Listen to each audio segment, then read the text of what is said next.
This is going to be so much fun. How's your weekend been?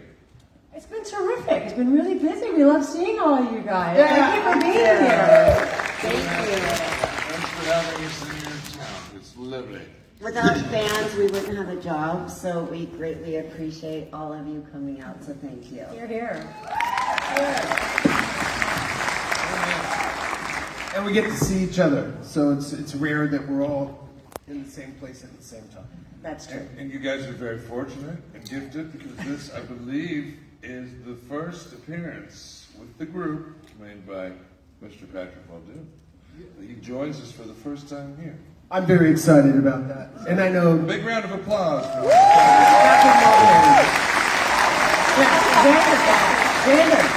Thank you very much. Oh, it's going to be okay. It's going to be. So, wait, I mean, how long ago was Starship 28 years ago, we filmed it. 28 years ago, before I was. I thought it was 28 since it was released. November 7th. November 7th. Yeah, so it's 27 or 28 years ago. There was like a little bit of a, there was a discrepancy. It's like, well, wait, no, we shot it when it was 27. We shot it in 96, it came out in 97. It was So 100. you guys are going to have to do the math. 'Cause, you know, 96 and 97. There's people here that weren't even born at that time. I was born I gauge it by this. My daughter Grace was born October 15th, 1996. And I was in that water tank when you kissed it. Yeah! And the next day she was Killed in born. action. And then, Killed in action. yeah, killed in action. And you kissed the tank. Yeah. That was on the 14th of October in 1996. And then she was born the next day. And that's how I know we filmed it in 1996. Well, there you go, ladies and gentlemen. So she's 28. She's So is it 29 this year. Okay, so And 20. she's going to be Does 29. everybody feel a lot better now knowing this? That's how I do math. That is what actually get on. That is exactly how you do math and when things happened. I'll put it in context. What year were you born in? 2016. That's not a real age, is it? That's not 2016. 19. But I love your mobile infantry hat. That's outstanding, Trooper. And is that a mobile infantry shirt? Outstanding. Welcome to Have Up you Next. seen the movie? He hasn't seen. It's not old enough to see the They're not goddamn. old enough. Saying. You saw the age-appropriate parts. What's he Scooby-Doo? What she said. The age appropriate parts. Just so we know how to treat this panel, what's the worst word you know? The one Michael just said? Yeah, worst swear word. What, have you got others? Huh, what else do you know? Well, you might learn a few new ones. Oh, you're definitely Michael? going to learn a few new ones. No, you can't cover his ears now. You brought him here. This is all your fault. When you guys shot, you think, nearly 30 years ago, did you think it would have this sort of impact that you'd be sat here now, like this many years later? Still, because you keep getting new generations of people that keep finding the film. Mm-hmm. Did you think that was going to happen? We thought it was going to happen a lot sooner.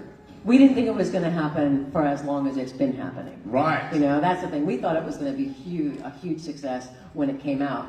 And lo and behold, it didn't do as well as we all had hoped. But the fact that, 28 years later, we're here with all of you guys, and it kind of withstands the test of time. So we feel blessed and fortunate and happy to be here. And on that same train of thought, Casper has a great little anecdote about how the release of this movie and the politics with the studios and the re-releases of Disney movies at the same time. It's a very interesting story, if you wouldn't mind briefly sharing what happened with the bait and switch and the kids. And When Starship Troopers came out, it was rated R. And they put it, the studios, why? Because of nudity and butt killing. Because pubes. And a lot of stuff like that. But, if they cut out a minute and 22 seconds, it would have been PG-13, but Paul wouldn't do that. And what happened is that, and I won't try to make it quick because it's a long story, but they kept putting it in theater, in the multiplexes in the States. People go and buy tickets to, like, Mr. Bean and then watch Starship Troopers, 13 and 14-year-old boys. And the New York, I think it was the Washington Post, did a a little article about getting 1,013 and 14-year-old boys to buy a ticket to Mr. Bean and then sneak into Starship Troopers, and they were all able to do that. So the next weekend they were prepared, and they said, don't let any 13 and 14-year-old boys buy tickets to Mr. Bean and sneak in. So what they did is they did another one with the re-release of The Little Mermaid 2 weeks. They moved it up, Disney did, put it in the same theaters as Starship Troopers, and all 1,013 14-year-old boys were able to buy a ticket to The Little Mermaid and sneak into Starship Troopers.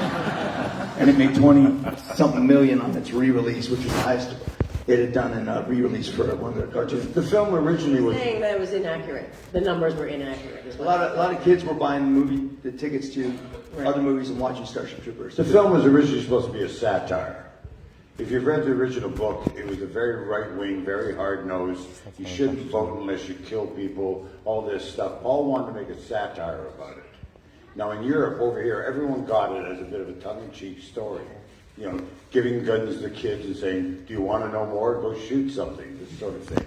You know, having everyone being beautiful. There's not an ugly person in the bloody film except me. And it bombed pretty much in the States because I don't think there was politically savvy enough to see the satire in it. It took a long time for the United States to catch up to its own bloody fault. I'm Canadian, I can say that. But they understood there was a certain amount of political and military satire in it. You know, Europe understood it. We got reviews about us. I had people asking us, well, you remember the press release, they want to know why we were pro-Nazis and running around in Nazi uniforms. Are we pro-Nazism? Are we pro-right-wing? You know, and it was like, what the fuck? What movie did you see? There's going to be swear words. Michael, language. There's going to be swear words. I'm not editing my goddamn self for one kid.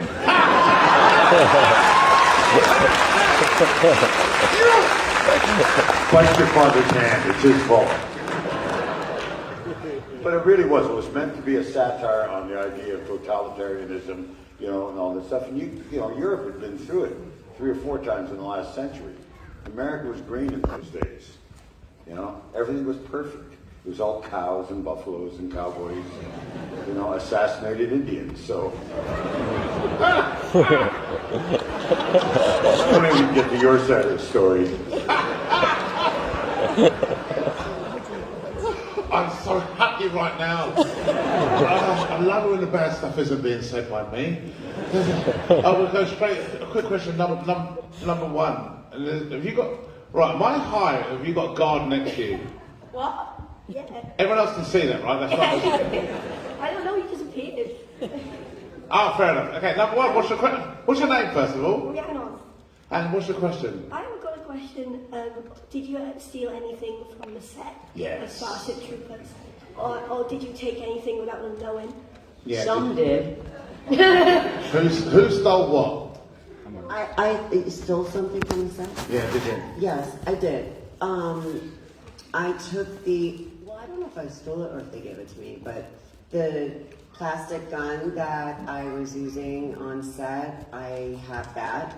I didn't steal this, I was given this when becoming an actor, and one of the best things is when we would get our director chair with our name on it, with the name of the movie on it. And so I have the director's chair with my name and the movie on it. But when people actually ask me, the advice I do give actors is to take something from set. Because you never know what movie is going to become this 30 years later. And it's nice to have a little memorabilia. Do you guys still have your script? Do you have your script? I have my script. Yeah, I still have my Oh, I script. have my script. Yeah, I have my I have script the script also, too. with all the notes. But we're and stuff. given that, so we're not Yeah, stealing that. Jake, why don't you tell us what you have from because it's a really good story, and I think you should tell it. I'm actually jealous. Don't you guys want to hear a story? What Yeah. Our last day, we finished in the bug tunnels, and everybody did a big group photograph together, and it was big, teary goodbyes. It had been 100 and something of us together for 5 months. Except for me, because I died about a month ago. I mean, a month before they finished. Yeah, but the rest of us that really mattered, we were all together. And, Take care. We did a big picture together, and so it was like, all right, good night, and because everybody was kind of, well, doing their own thing, they weren't paying attention to me, so I grabbed my director's chair, and I just walked to my truck in my full battle gear, with the helmet, with the rubber stunt gun over my shoulder, and got in my Dodge truck, and Drove away. fired it up and drove home with my elbow out the window, going through. Did costumes did they ever like contact you and say like, hey, where's your gear? No, nobody. No? I think it was one of those things where we had so many of those. They made like 1,000 of those uniforms. And I don't know how many times I've seen in newspapers and trade articles like, Jake Busey's Starship Trooper suit is for sale. And I'm like, really? Well, one of them. But we had a lot. But we We had had a lot. different ones. We had different ones that had different like amounts They of had like the stunt dirt and pants, they had the poo-poo you had the pants. hero, and then you had like The goo ones. stressed ones that were a little bit dirty. Right. Right? Yeah, they make Different a one. brief for each person. Yeah. But then they make the one suit that you don't get dirty. The one that you wear The hero. indoor shots and the where you're supposed to be dressed. And that was the one that I went home. Oh, okay. As you So should yeah, have. I have that and the chair with the back and bottom. I don't know what else I have, but that's pretty cool to have. Yeah. And it fit me for a long time. Oh, thank you. And then number 2, what's your name? Number 2. I'm Matt. Number 2. Number 2. Yeah, I was at the screening last night. It was really good. I've got a question for Casper. I'm the biggest Blink-182 fan, and I wanted to hear what it was like being directed by Tom DeLonge in Monsters of California. Oh, yeah, I want to hear about that as well. Tom is Tom is from Blink-182, and he's Angels and Airwaves? He's an amazing musician and a good friend. He directs musically. So he'd come to me and goes, Casper, in this scene, when you're saying this, and then he would go, this song, and he'd come to me with this song that he'd had already. So every scene, and he had a whole, had a melody, but it had a whole rhythm to it within the scene. And I want you to hit it on this, kind of like, so music, it was so brilliant. And I loved it. And also all the dialogue that I was saying was things that were coming out in the alien files of things that were actually said by the people in the military, because I was playing a military guy. So I was saying all lines that had been said, and so it was really cool. Because he was also sending me videos before they were released of, some of the space ships and alien footage before it was released. So I saw it like a year. He said, "Don't show this to anybody. I get a lot of trouble." And then he texted to me, and I'd be like,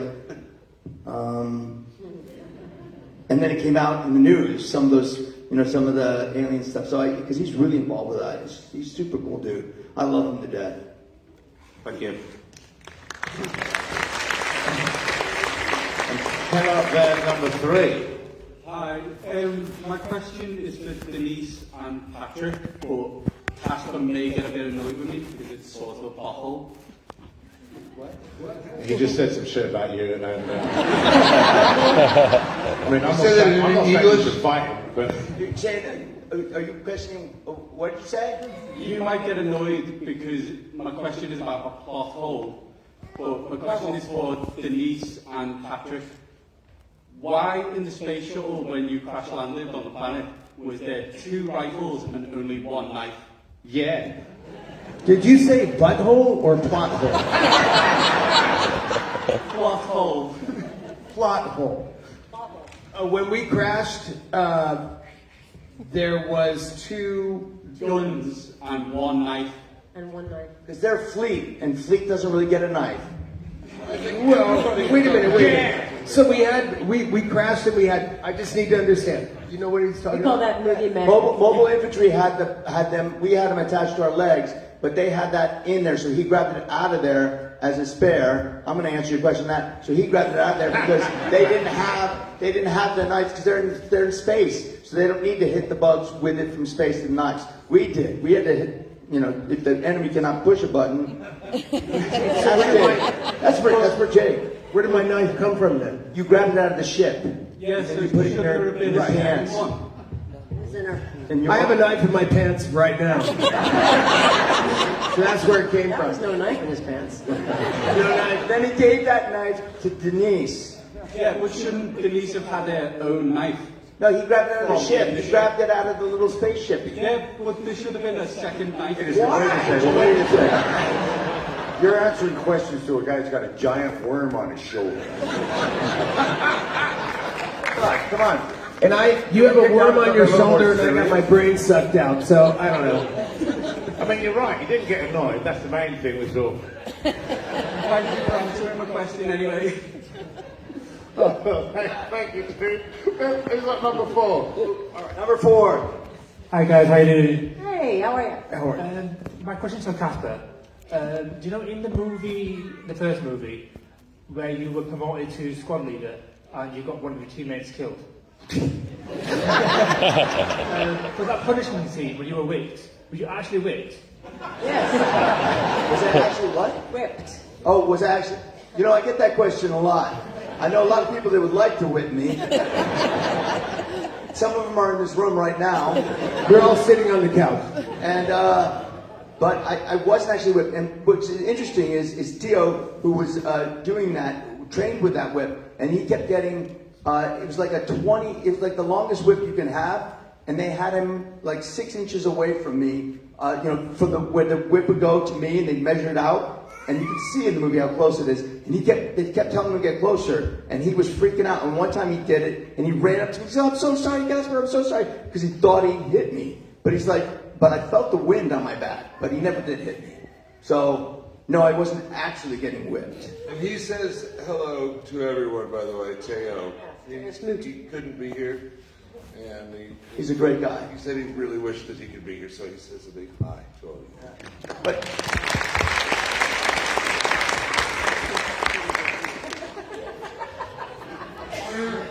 Remember the time you got promoted and killed your friend? Well, you know, that guy, he actually married the girl that shot him in the head. So everyone wins. Breckenridge got married to the girl that walked down Washout Lane because she shot him in the head when I made him take off his helmet because I wasn't rated in that. They got married. I'm like, they told him to clear my line of fire, and he's like, "Oh, my helmet, I can't hear." And he takes his helmet off. And then they got married because she really blew his mind. Hello, number 1. What is your name? What is your question? My name's James Edwards, and this is to the majority of the cast, with the exception of Michael. I'm going to say. Whoa, back up. That was what you fucking say. You can't say the majority except one. Not you, Michael. It was like a big blockbuster movie for the majority of you all at the time. And it just made me wonder, how did you cope with all the stunt work, and how did you deal with Paul Verhoeven's style of directing? Because he's that, kind of eccentric type of director. I just wondered how you dealt with it. I think I could say that we were all just so young and excited that it didn't matter. And we great. just happened to be there and just going for it and having a good time. Really, honestly, we didn't have a whole lot to compare it to. We weren't better, like a veteran actor, a seasoned actor like Ironside was at the time. He had already done like a slew of films, and he'd been working for years and years. And this was like our first, second, third film, basically. So we were just first film. The first big one for Denise, first big one for you. It was my third. So I mean, it was all very exciting. So we really were just there to make a terrific movie, and we were so young and somewhat green that it was just like, just tell us what to do, point us in the right direction, and we're just gonna fucking do whatever you say. Oh, excuse my friend. Whatever you say. It was great. It was awesome. And I know you weren't including Michael in that, but I mean, Michael was he's been and always will be a mentor for me, and I still hear his voice in my head. Sometimes it's because he's right next to me. But sometimes it's just... right behind him. That's even scarier. If you know that from a photo shoot. Are you serious? No. Okay. It was my second time with Paul. I had done Total Recall with him, and He's an artist. he really is. I'm a bit of a whore, you know, I've done like 300 something films. And I've only worked with maybe 4 or 5, what I consider you've heard me do this shit before. What it is I find an artist that gets a subject matter, you know, and he goes through a medium, which whether it's art, poetry, a film, theater, and then the audience's mind, so he's amount of distortion. Doesn't matter whether it's comedy, theater, you know, drama, any of that, but they have control of the whole, you know, the whole apparatus. And a lot of directing isn't. It's like it takes a village to raise a child. It takes a village to make a movie. But when you're working with a Paul Verhoeven or a Walter Hill, you know, or a Tony Scott and stuff like that, they know exactly what they want all the time. And it's such a delight to be able to trust them. And I think you guys both that. You got that sense that Paul was in charge. He knew what he wanted. And it wasn't like do it this way because you're an asshole or because you know what I mean? You really felt safe. Look, acting is like child. You got to be a child to be an actor.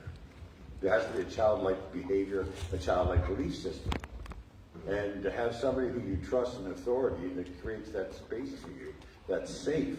It's a fucking gift. Don't hear that. They're going to be like, I want to use all my words. I need them.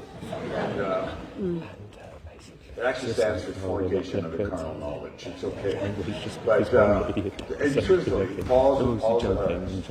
He knows what he wants. He controls the medium, and he gets, you know, very rarely will he basically say, well, what do you want? And I think we all have one. Oh, yeah, he definitely doesn't do that. You know, once he started to trust somebody, we were on it for 6 months. And once he trusts you for a while, you build a rhythm and you understand, he'll say, well, what do you think? Maybe if you're close to age. We were just punks. He was like, so much smarter than us. Okay, so some are more pliable, some are more accepting. Yeah. So a bunch of us trained before we trained in acting. I studied Meisner technique for a few years in New York before I moved out to LA. So you did too. Okay, so you know that. Did my 2 years. Okay, yeah, okay. So with Meisner, it's about being present and putting the focus on your partner, doing a lot of exercises so that you can make them the most important and or at least seen, and so that your reaction is very organic. And it's real and honest. So I'm listening to you. We do this blue shirt, black shirt, and whatever. Anyway, so coming out of Meisner technique and learning this technique, I'm skewered by the arachnid, and I'm dying.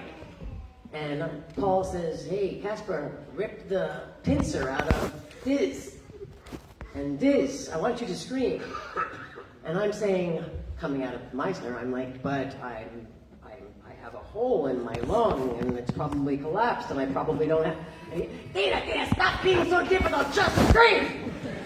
And I had to trust. And I was like, because I'm thinking I wouldn't have any air to scream, but like Michael said, it worked. It totally worked. It made sense. It made sense for the satire. It makes sense for all the things. He wanted bigger. He wanted big emotions and things like that. And thank God, because if I was just like, it wouldn't have been as spectacular. It's also like telling Van Gogh that, you know, when you're painting clouds, they don't go in circles. Yeah. You know, you don't do that to Van Gogh, right? You don't do it to Paul. Yeah, exactly. Seriously, you don't tell Paul anything. You just have to trust and just go with it. Thank you.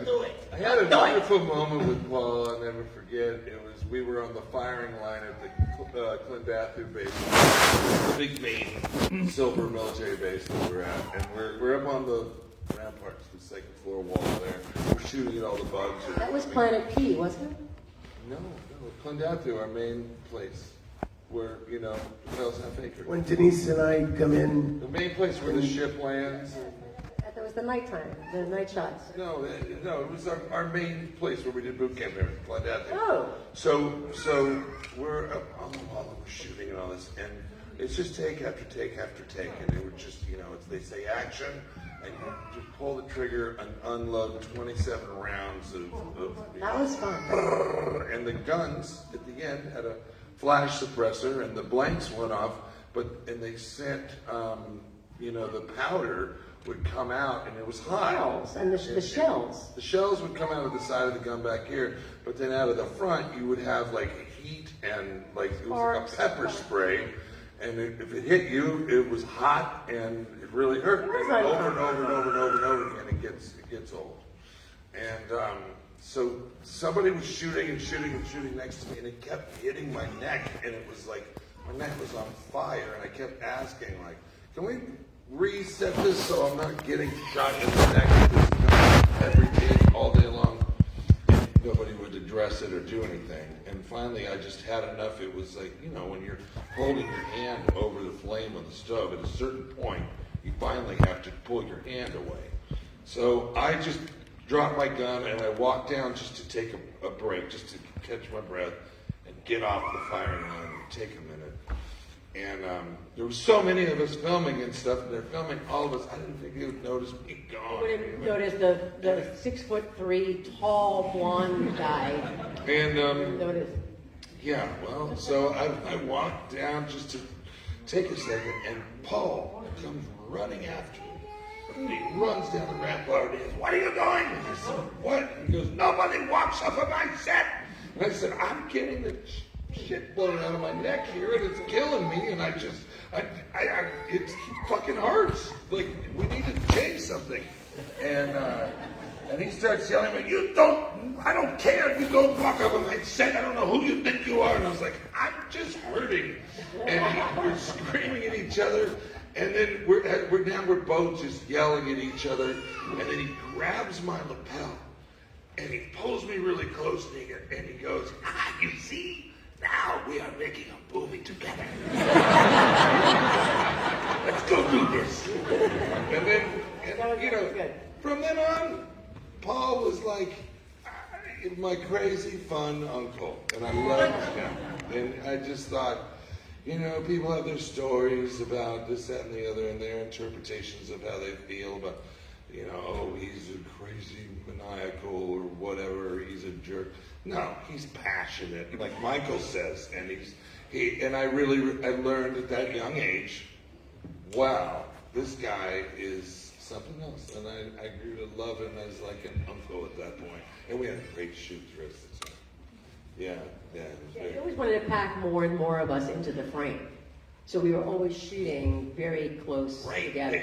I mean, I had so much. I would get so much spray, the powder that Jake was talking about. But you had like little cuts, like little burns on your arms. It's like sand. It's like sandblasting. Yeah, you're getting sandblasted with each shot. Kind of one with the territory. Hot sandblasting. Okay, number 2. What is your words? What is your name and what is your question? Name's Chris. Off screen, was there any kind of shenanigans or like practical jokes that you made against one another? Oh, none. No, but Jake he built a potato cannon, which was really cool. I remember that. That was cool. It was that. But it was fun. It wasn't really. We were shooting potatoes at the trailers. They would fly. I mean, they were literally flying. I mean, I have a picture of you, me, and Neil Patrick Harris shooting that potato gun. We were just like on top of somebody. Somebody got a picture. It was awesome. A little round of applause. Does anyone know what a potato cannon is? Remember, this is 1996, and my friend drives down. He's driving from Canada to Belize, and he stops and he says, "You ever made a potato cannon?" I said, "What the hell are you talking about?" And he goes, "Come on." So we go to the Tractor Supply place. He buys all these tubes and pipes and glue. We make a potato cannon and take it to work. And we're up at work, and we're shooting potatoes like into the 300 meters across the valley. A lot of downtime on this one. And what the funny thing is, by is this what you meant? Oh yes, shenanigans. Yeah, but 2 months and 1 week, Rock Galati, who was the weapons expert, he was a Marine, he was our armor, and he comes to me and goes, "We just broke the record for the most amount of ammo fired." It was 2 months and 1 week, and we went for 6.5 months. Yeah. But we broke the record for the most ammo fired in a film at that point in time. Do we still hold it? $1 million was the budget for the blanks. How much? And we went over it. $1 million just in blanks. Did the potatoes count as a ammo? And here we are 26 years later. Talking about it. And we're talking about it, so it was money well spent, right? Amen. And you've got down number 3. Hi, I'm Andy. So, before Starship Troopers, Michael was in a little film called Top Gun. Can I ask? Why are you kissing my ass? Sorry, the question's not. Yes, sir. What would your Top Gun nickname be and why? For the other cast members. I beg your pardon? What your Top Gun nickname was Jester, yeah? So what would the other? You mean my call sign? Call sign. Sorry. Nickname, right. My apologies. You really watched the film, didn't you? He just burned you, really. Yeah, I'm sorry. Okay, now. And the question is? The other cast members, what's your Top Gun call sign and why? Mine was, oh, did you guys have call signs? They're not in Top Gun. What would our call sign be? Yeah, you asked them what would their call sign be? Yeah, if you were in Top Gun, you'd be having a... If you were in Top Gun, what would your call sign be? And why? Oh, this is not a panel about hypotheticals. Okay. We're talking about Starship Troopers. Tell me an anecdote about Starship Troopers then, thanks. The call signs in Top Gun usually come from, it's a real thing with the pilots. It comes from an aberrant behavior that the other guys notice and they label you with it. So I think it'd be kind of cool to give each other, a call sign. When I went to military school, I was on the USS Forrestal, which was an aircraft carrier, and 7 of us were on that for a month and a half. And as cadets, they give you a flight shirt, and in the front you get Dien, in the back you put like Iceman or Maverick. I went and hit the head, and all my my fellow cadets, my friends, when I hit the head, put my nickname on the back of mine. And I had to wear this for a month and a half every time I went on the flight deck. And they all had the cool ones, and mine was Ken Doll. But it fits. Yeah. It did. Yeah. Sorry, Patrick. He's no longer up there. He walked over there. I have a nickname. It would probably have to be with. People call me Mole Demo in my life because I'm not very tidy. Really? Yeah. Anybody saw my trailer it was not very clean. I'm a messy person. So it would have something to do with that. Mole Demo would be my guess. Thank you guys. Thank you. Up there, number 4. Hi there, my name's Simon. I would just like to say, first of all, thank you very much for coming to Liverpool, and thank you for the passion of your characters. I think it goes a long way of keeping the fan base alive. My question is, there's the rumoured remake of the Starship Troopers book by Neil Blomkamp. Is there any thoughts, feelings, you guys, about something you were so involved in being remade, and potentially would we be seeing you on the screen again reprising this role? So there's a lot of speculation on what it'll be. Neil's going to write what's going to write, and then we'll have to see what it's there. None of us know for sure. Some people say it's going to be off the book, but that's just all speculation.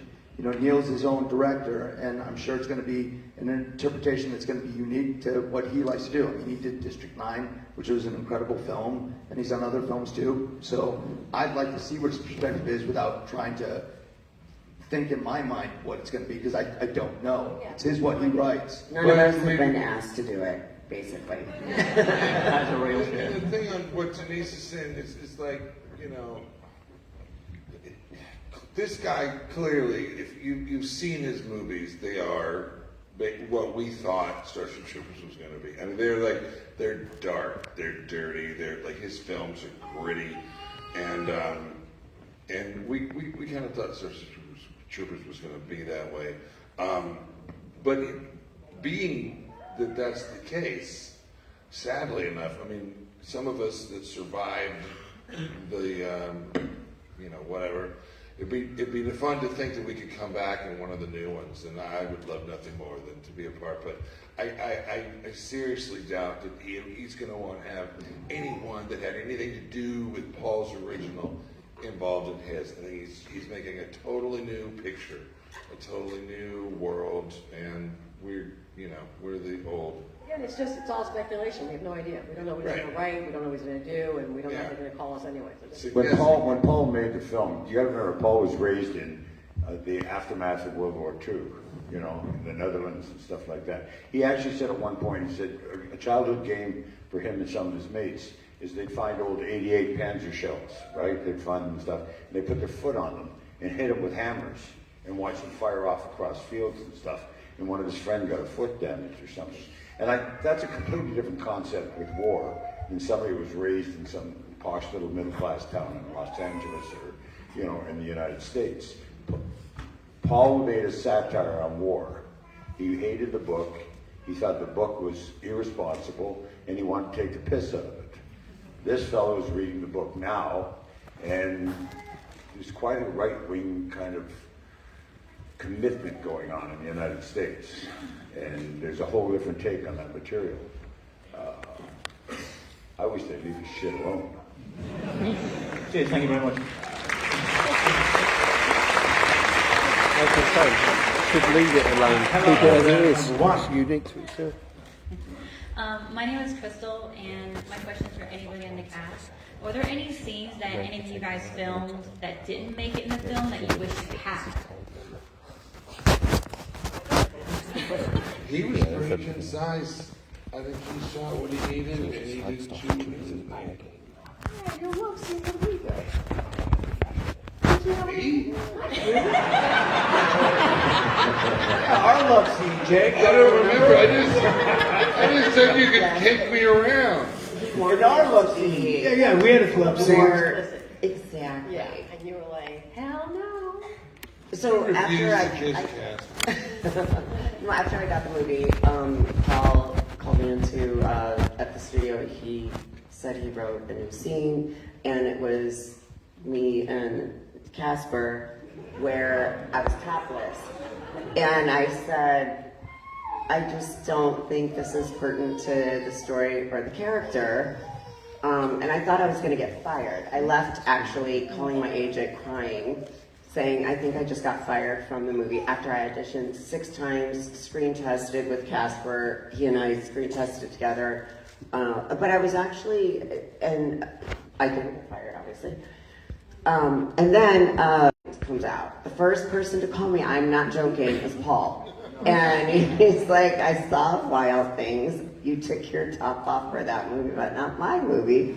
And I said, well, give me a movie that makes sense for me to take my top off, and I will for you.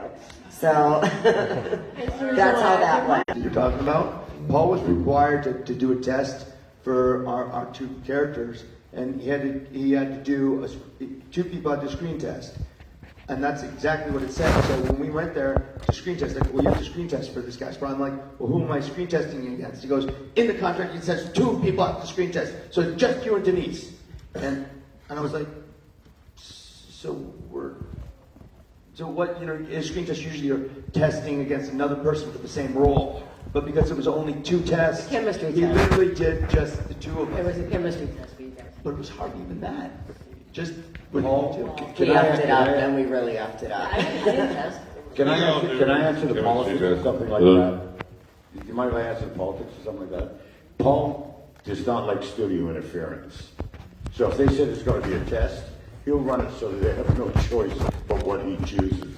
You know what I mean? He came to us all like, do you remember that we were shooting at the factory, at the fort, huge body scene, body parts everywhere. And he said, tomorrow, he says, the studios are coming up and they're bringing a whole bunch of people and the money people. So I'm going to give them a boring day.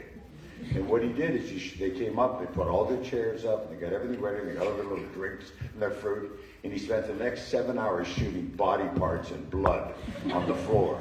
It went on all afternoon. We all had the day off. I remember that. And until they got really kind of repulsed and bored, wouldn't get back on their 4 planes and fucked off. Sort of like. And he really did. He says, they're going to go back to the city and we will make the movie we want. Because the film was costing so much money, one studio didn't really trust it. So they split it, if I remember right, between Disney and Sony. Disney took domestic, the other one took foreign, and then they split some of the video rights. So we had twice as many people that have nothing to do with filmmaking coming up trying to control what's going on in front of the camera. And Paul wanted nothing to do with it. And when they had to have new tests, it's a 2-people test, So he did, instead of that, a screen test to see if the couple would work, rather than have two people testing for the same character. He did everything to the letter of the contract, but didn't give them what they wanted. You know what I mean? He was going to do things his way. And it was really playing a political game, and playing it very well. His gamemanship was amazing. Oh, by the way, I forgot to tell you, Rick Rosovich, who you did a Top Gun with, I just saw him at a con, and he had his Top Gun jacket, but it wasn't his, it was yours. He said, just tell Michael I have it. He had mine? He has yours. No, he couldn't have had mine. He wanted me to tell you. I gave mine to a recovery center in Palm Springs, and they sold it for $45,000. They did an auction. Well, I guess they had two of them because yours says your name in it.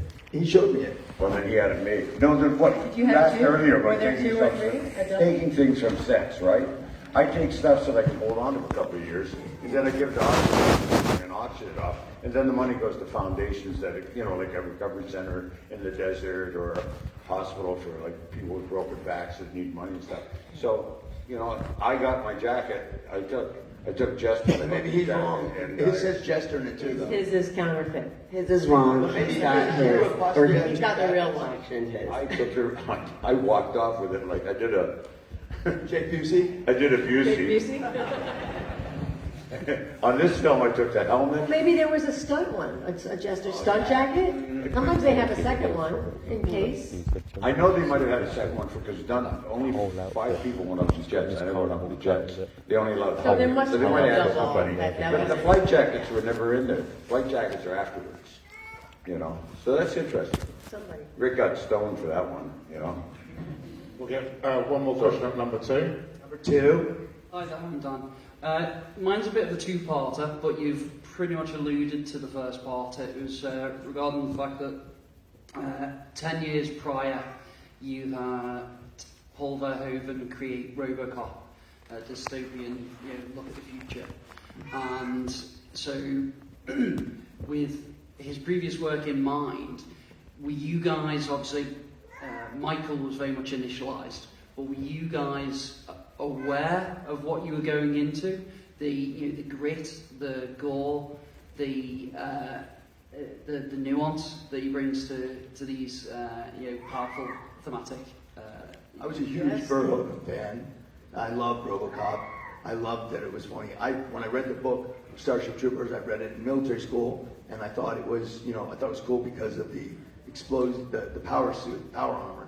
But when I read the script, I went, oh my God, where's the satire coming from? How did I get that when I was a kid reading this? And I went back and read the book, and it wasn't in there. So I went, oh, that's all Paul Verhoeven and Ed Neumeier. Duh, RoboCop. Yeah. For all of us young actors that were just starting out to be able to audition for Paul Verhoeven, coming off of RoboCop, Basic Instinct, Showgirls, and to be able to be part of a movie that was over $150 million budget, studio movie. This was like hitting the lottery as an actor. And we were so grateful and wow, so I've blessed. arrived. And so many of actors that all of you guys would recognize their names that also auditioned for these roles. We are very blessed that we were able to get the part and be part of this iconic movie, and very grateful. My second part would be directed to Michael. Do you think that Paul Verhoeven's Starship Troopers thematically kind of fits into this dystopian world building that was created initially with RoboCop? Do you think he sees it as a kind of advancement of the same idea? I can't see Paul. I can't. You didn't see any of that? I'll tell you what I do think, and from my experience with Paul, and it goes back to RoboCop. I didn't want to play I couldn't play the RoboCop because if they put that shit on me, I would look like a Mack truck. And so they wanted Peter Weller. I'm a 46. At that time, I was slim and I was still a 46 jacket. Peter was like, I think a 34, 30 jacket. And anyway, I've known Paul for a while. I'll tell you though, Paul likes to create conflict in his audiences. He doesn't really preach to one audience. He'd rather have people leave a theater. This is the way I surmise it. He'd rather have a theater, people leave a theater and have a conflicting argument and discussion about what the film's about. He would like it to go beyond that. He likes to tweak people's political attitudes on society, violence. I mean, take a look at all his films. He never tells an easy story. And as far as dystopian, I think if you take away the commercialization of most of our societies these days, it's pretty dystopian. Yeah, Paul's pretty close to the mark. In the way of rereading George Orwell's 1984, and it's surprising how thematically it fits in these days. So I think, especially with the likes of Helldivers 2, a computer game that's been very successful, very much fits into that theme of Starship Troopers and the rise Paul said to me once, he said, because he ran out of favor with Hollywood. He said, I was in Europe, I made films I want to make in Europe. They say, fuck, you're too Hollywood. He says, I go to Hollywood, I make movies, they say, oh, fuck, you're too European. He says, I go back to Europe. Yeah. And he's still making films. Did you see that film about rape he made and stuff like that afterwards? It was just amazing. What was the name of it? Elle. Yeah. He basically took a film about rape and put it right in your face and made you make a decision. Who's at fault here? How do you actually emotionally and socially feel about rape and violence and sex and women and objectivity? I mean, he doesn't give anyone an easy argument. Big pardon? Like him. Yeah. I don't know what we need. Paul's Paul. Yeah. You know? Walter Hill's Walter Hill. Well, thank you very much. Thank you very much. And thank you guys for coming today as well. It's been Thank you for your question. Thank you. We got another one from the other one. We got another question in there. So again, with you guys, I'll be getting the movement together. Thank you very much. Getting together. We'll come on. Turn around and come on this side. Yeah, I'm just going to stay here.